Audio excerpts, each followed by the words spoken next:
Hello people! Today is one of those days. On est en plein lavage parce que ça fait quand même une semaine et demie qu'on est en Italie. T'sais, on puait pas, mais on était dû! Fait que là, on s'est dit qu'est-ce qu'on peut faire pour passer le temps entre lavage et séchage. Et c'est là qu'on a eu une idée. Pourquoi pas vous partager certaines des erreurs les plus communes que tout le monde en fait en tant que voyageurs et voyageuses et vous donner des trucs pour les éviter. Fait qu'on part ça avec la première erreur. Trop emmener d'affaires.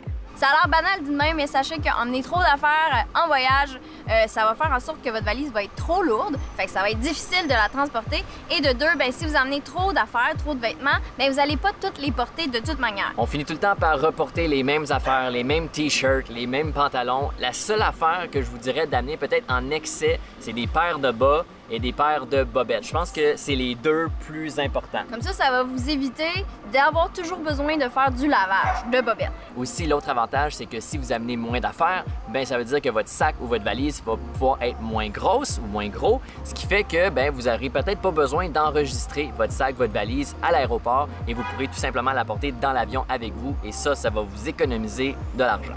Erreur numéro 2, c'est de ne pas allouer assez de temps pour son escale. Souvent, entre deux vols, tu vas avoir une période de temps pour faire ta connexion, pour te rendre en temps à ton deuxième vol. Bien, tu veux t'assurer que cette connexion-là n'est pas sous 1 heure minimum. 1 heure et demie, 2 heures pour vraiment être safe et t'assurer de ne pas manquer ce deuxième vol-là parce que tu ne sais pas ce qui peut arriver pendant ton premier vol, ce qui te ferait manquer ton deuxième. Il peut y avoir des retards météo, etc. Il peut y avoir des retards ou des délais, même à la sécurité. Donc, tu veux t'assurer d'avoir assez de temps pour te rendre à ton deuxième vol. Et j'aimerais rajouter aussi que assurez-vous toujours que votre prochain vol est dans la même aéroport parce que ça peut arriver que ça soit une connexion entre deux aéroports. Alors là, si vous avez juste 2 heures mais que vous devez changer d'aéroport, ça risque d'être tight un peu.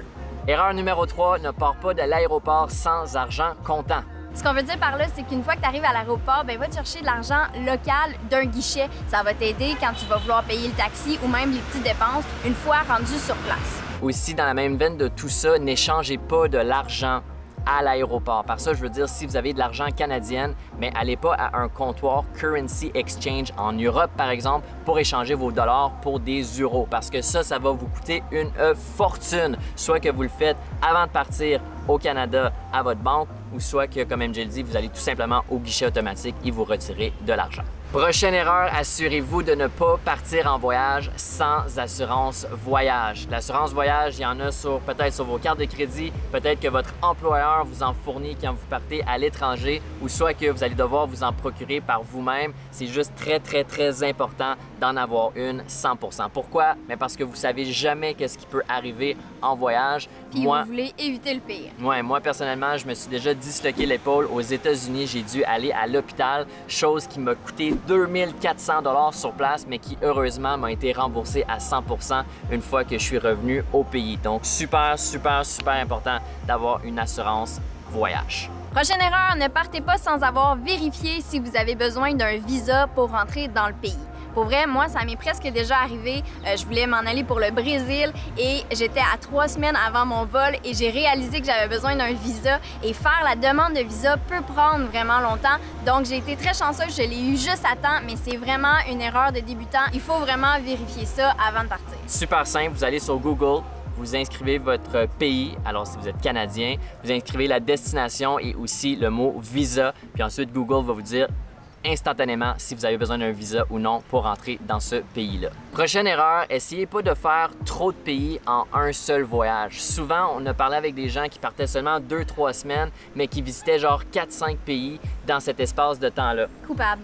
Et ça, ben oui, ça peut être une idée dans le sens que tu vas avoir la chance de voir différentes choses, mais de l'autre côté, tu vas perdre du temps dans tes déplacements, tu vas peut-être perdre de l'argent au niveau des visas, puis au bout du compte, tu vas juste revenir plus épuisé que n'importe quoi parce que tu vas avoir couru d'une place à l'autre. Alors, si vous n'avez pas beaucoup de temps pendant votre voyage, que c'est un 2-3 semaines, mais peut-être max 2 pays, ça peut faire la job en masse, surtout si les pays sont proches, mais sachez que un pays, ben, tu peux jamais avoir trop de temps pour bien le découvrir, selon moi. Prochaine erreur, ne partez pas sans vous être envoyé une copie de votre passeport par courriel. Pour vrai, vous savez jamais ce qui peut arriver en voyage. Si vous perdez votre passeport ou même si vous vous faites voler, d'avoir une copie dans ces courriels, ça va accélérer le processus une fois à l'ambassade dans le processus d'en recevoir un nouveau. Nous, heureusement, ça ne nous est jamais arrivé, mais on l'a toujours en backup dans nos courriels, juste au cas. Prochaine erreur, on ne vous conseille pas de réserver vos activités à bord d'un bateau de croisière ou même d'un tout inclus. Pourquoi? Parce que c'est toujours plus cher quand on le fait de cette manière-là. Nous, ce qu'on vous conseille de faire, c'est de réserver vos activités soit vous-même en ligne avant même d'arriver à destination ou le jour même quand vous arrivez à destination, au port par exemple. Vous pouvez de cette façon-là négocier avec les locaux et avoir des meilleurs prix.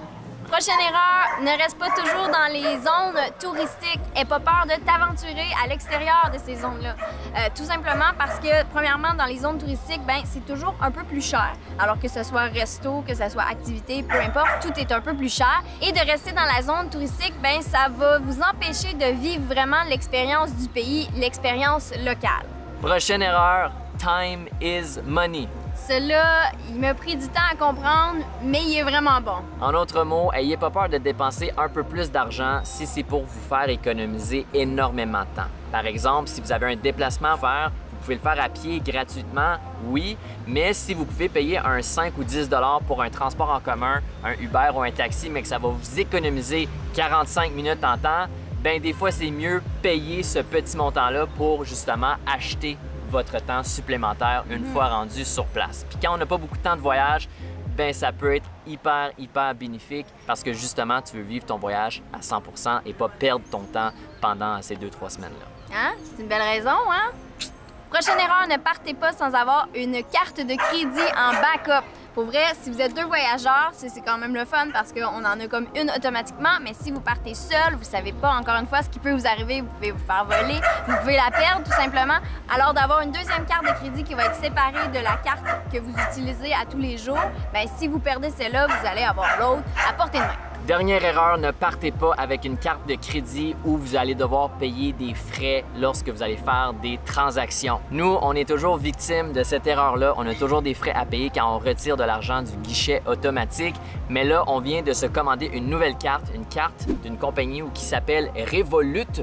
Dans le fond, qui n'a aucun frais quand tu fais des retraits ou même quand tu fais des transactions. Le but de cette carte-là, c'est justement de rendre ça vraiment facile pour nous en tant que voyageurs, de pouvoir utiliser une carte de crédit n'importe où dans le monde, d'échanger de l'argent, peu importe le pays où on va, sans avoir à payer des frais supplémentaires. On l'a commandé puis on a vraiment hâte de la recevoir pour pouvoir vous en parler davantage. Alright, il fallait qu'on parte de là assez rapidement parce qu'il y avait un chien qui arrêtait pas de japper. Et le niveau de patience à Alex était atteint. Ouais, j'étais plus capable, j'étais à veille de dire quelque chose à la propriétaire, mais bon, on est parti, fait que j'ai pas eu à le faire. Bref, c'était les différentes erreurs de voyage à éviter. On espère que ça va vous aider pour vos prochaines planifications de voyage. That's it? That's it! Alright, laissez un like sur la vidéo sur notre page si c'est pas déjà fait, puis dans les commentaires, dites-nous laquelle ou lesquelles de ces erreurs-là vous avez déjà faites. Alright, on se revoit la prochaine fois. Ciao! Salut!